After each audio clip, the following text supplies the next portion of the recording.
Good evening. The Who's today were on at Warwick Farm. The track was given out good this morning, which was a bit surprising because early in the morning, around about between 8 and 9 along the coast, there was very heavy rain. And when we got out towards Warwick Farm, there was a lot of surface water around beside the roads and whatever. And it was when we got there, the track was good, but of course they ran one race and the track was what everybody thought it was, looking at the surface water about, as I say, on the side of the road and so forth, which is a good guide, and it was downgraded to slow. It played, the rail was in the normal position. The track, you couldn't stay close to the fence. There are a couple of leaders that won, but you couldn't stay close to the fence and in the straight and win. The runner that stayed closest to the fence and won all day, which most probably was a good win, was in the second race. I've Got the Looks, which won at Golden last start. It had barrier one, and it was very close to the fence, turning for home, getting a little bit off as they got close to the fence, but still not far off it. So anyway, its run was most probably better than it looked. Now the first race, look, this could have been the most impressive winner of the day. For a start, the betting, on the screen it said 105.6. There was about 3 less in the marketplace. There was plenty of 550 Helvetia. Got back out to 550 after that was taken earlier. The starting favourite was 5 Rocks. It opened up evens, nice and short, got out to as much as 280, but I was laying it at $2.70 towards the finish. And this winner, Terra Vista, having its first start, Joe Pride, trained on the track. It sat 3 wide the entire journey, and it won by 3.8 lengths. Looking at the first race, there were plenty of the pros and other good judges who were of the opinion that maybe the outside was by far the best. Well, as it turned out, Off the Fence was the best, but you couldn't get trapped wide in the run.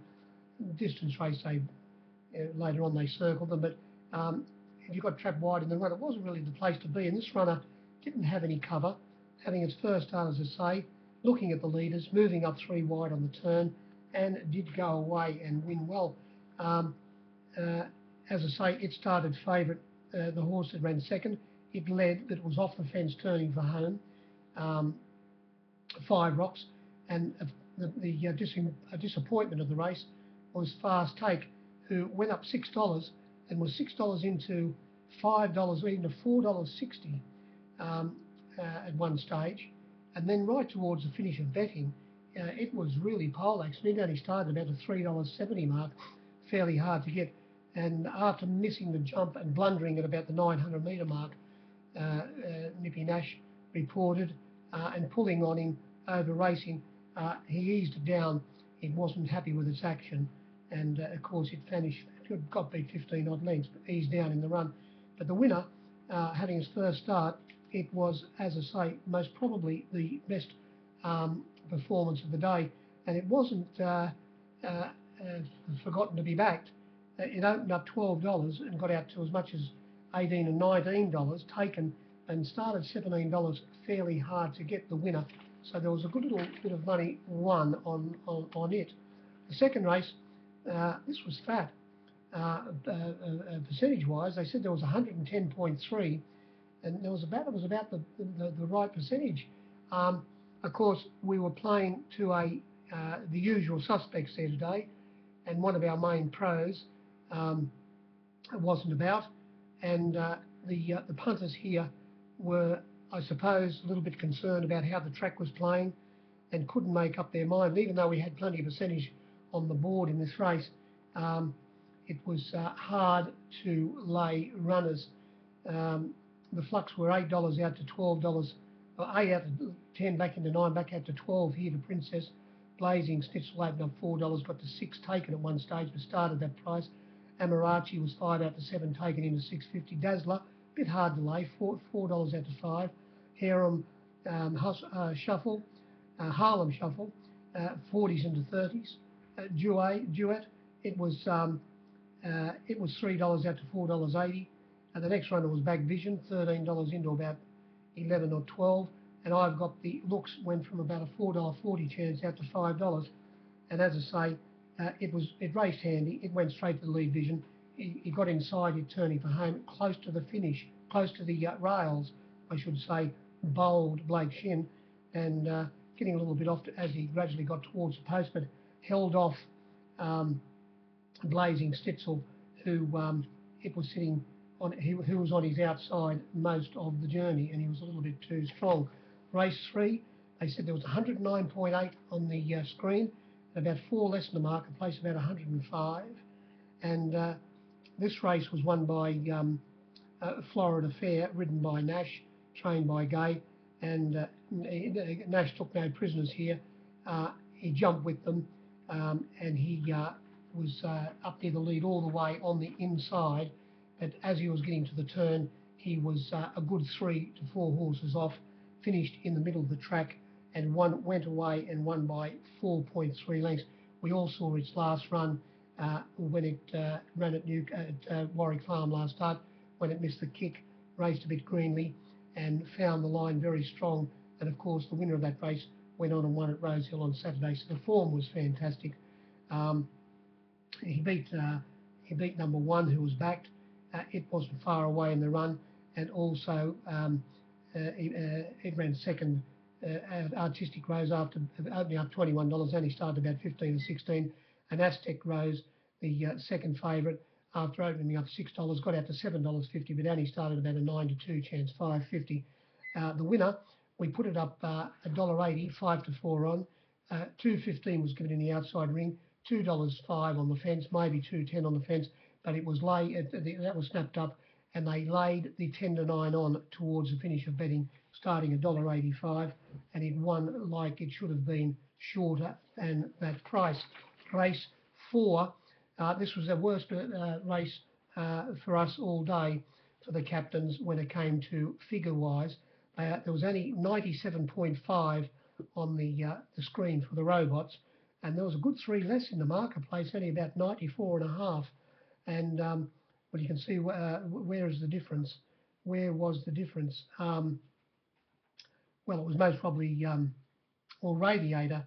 When we say there was 94.5 here, Radiator didn't have a price, more or less. It opened up $2.40 Radiator, and it got out to $3.70. You couldn't give Radiator away. It settled back well back in the field. It hung in on the pumper, and it pulled up with the heart problem, and it has to be put on the walking machine even before it's allowed to trial, and they start to see that everything is okay with its ticker. Where was the difference in the percentage here? Well, number 1, of course, Bermuda Blue. Well, there's 3% straight away. $6.50 was given about it, and I think the best pluck was 6.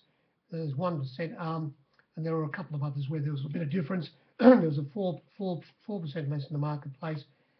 It led Bermuda Blue, stayed off the fence, and it wasn't beaten far. When they hit the line, between the first 4 horses, there was under a length, 0.9 of a length, and coming from a midfield position, coming wide on the turn, was the winner, Westchester, and as I say, there was very little between them. Running last was the favourite, Radiator, only beaten 2.4 lengths, so that'll tell you how close they were at the finish. And I suppose we all saw Icy Mist when coming down the side. He was on the back of the leaders, and Elusive Diva, who finished up running second, it got up on his outside, and after that, Nash was in a bit of a position where he couldn't get a run until the last little bit of the race, where he poked through and finished up running third, maybe with a clear run from the top of the straight. Icy Mist might have got the money.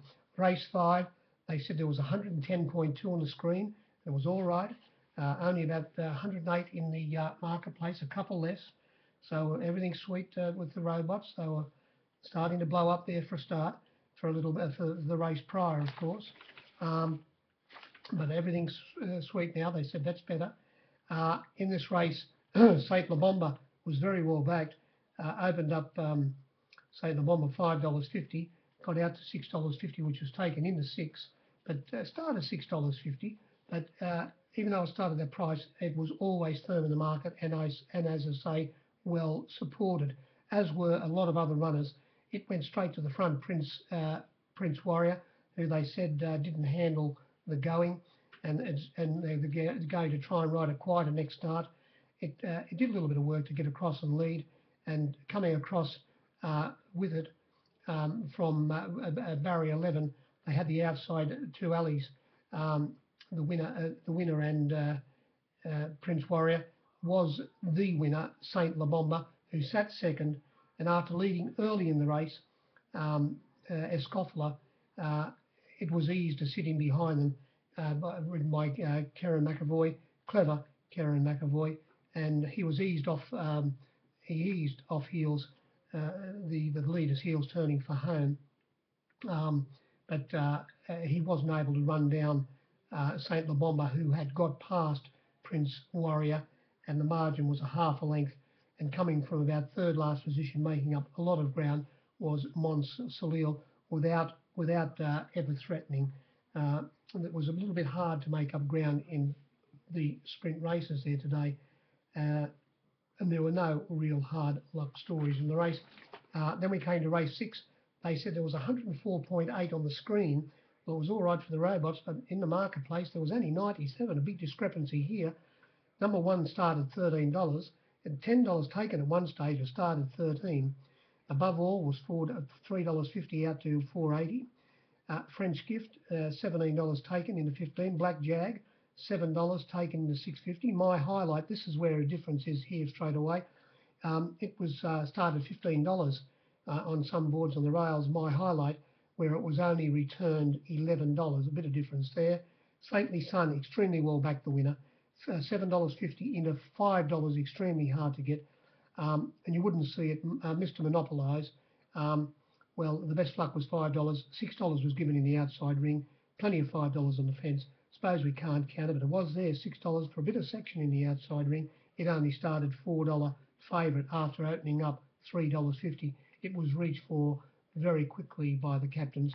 A lot of the captains not thinking it would be winning, and then the other runners were fairly long odds, but there was a little bit of section for each of them, except the bottom one, Tahu, was 150 to 1 chance. Now, this race, it wasn't run at a fast pace. Ultimate Gaze went to the lead. Mr. Monopolise sitting there looking at it early in the piece, and running third was halfway to London. And then at about the 1,000-metre mark, the tail enders started to take off. Hugh Bowman was the first one to move. Horseman Huey Bowman on Charleston Lady. It finished up pulling up very well. He eased it down, and he just pulled it out of the race when it couldn't go on. When he took off, running second last in the race was Black Jag, and on its back was the eventual winner. And by the time they got to the 600-metre mark, or maybe the 500-metre mark, the 4 runners, they were Ultimate Gaze, who was still leading, Black Jag up on its outside, Above All, who was tucked in away in about 4th position all the way, 3rd, and moving up very quickly, the winner, Saintly Sun, and they got right away from the rest of the field. The other runners all compounded, and it was too strong. Everything fell into place for Saintly Sun, and it was too strong. And to finish up beating Above All by 2 lengths, and coming from well back, running along the fence, was French Gift, beaten 4 lengths. And then it was Kayaki back to the others. Running 4th was Black Jag, beaten 9.4 lengths. And a lot of the other runners distanced. Mr. Monopolise, terrific Tommy Berry, telling the Stipes that it didn't suit when they sprinted. What they needed was, of course, an easy lead, walk to the turn and then take off. But that didn't happen for Mr. Monopolise, unfortunately, today. And race 7, they said there was a bit of a discrepancy here too in in what you could have gotten, what was actually shown, 103.6 on the screen, but only 98 in the marketplace. These were the flux.